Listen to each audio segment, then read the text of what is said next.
बिस्मिल्लाहिर्रहमानिर्रहीम। हकीकी दोस्त कौन होता है? अहले अरब की एक वाक़े से हम आज ये समझेंगे।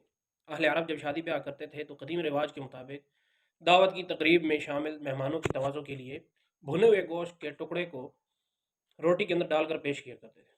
अगर किसी तकरीब में घर के सरबराह को पता चलता कि इस शादी में शरीक अफराद की तादाद दावत में तैयार किए गए गोश्त के टुकड़ों की तादाद से ज़्यादा हो सकती है या है, तो वो खाने के वक्त दो रोटियां बगैर गोश्त के, यानी रोटी का एक टुकड़ा बना के गोल सा, जिस तरह की गोया कि वो गोश्त का एक टुकड़ा है, उसको दूसरी रोटी के अंदर लपेट कर अहल खाना, रिश्तेदारों और इंतहाई करीबी दोस्तों में तकसीम कर देता था, जबकि गोश्त रोटी के अंदर लपेट कर सिर्फ बाहर से आए हुए अजनबियों को पेश किया जाता था।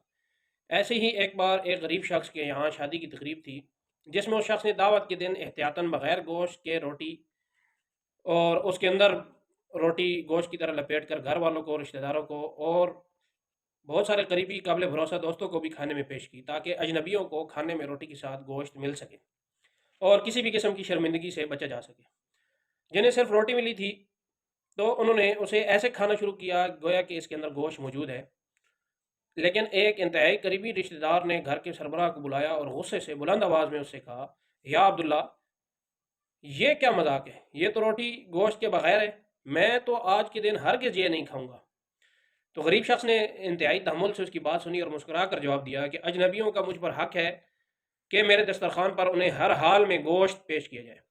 ये लीजिए गोश्त का टुकड़ा, और माफ़ी चाहता हूँ, मुझसे गलती हुई कि मैं तो आपको अपने घर वालों में शुमार कर रहा था। हमारे मौजूदा दौर में हम बहुत सारे लोगों पर भरोसा करते हैं, उनको घर के अफराद जैसा समझते हुए ये यकीन रखते हैं कि मुश्किल वक्त में हमारे शाना बशाना खड़े होंगे, हमारी पीठ पीछे हमारी इज्जत की हिफाजत करते हुए हर हाल में वफादारी निभाएंगे। लेकिन ऐन ज़रूरत के वक्त हमारे अंदाजे गलत साबित हो जाते हैं। इसलिए इस बात को यकीनी बनाएं कि कौन सी रोटी कौन से बंदे को देनी है।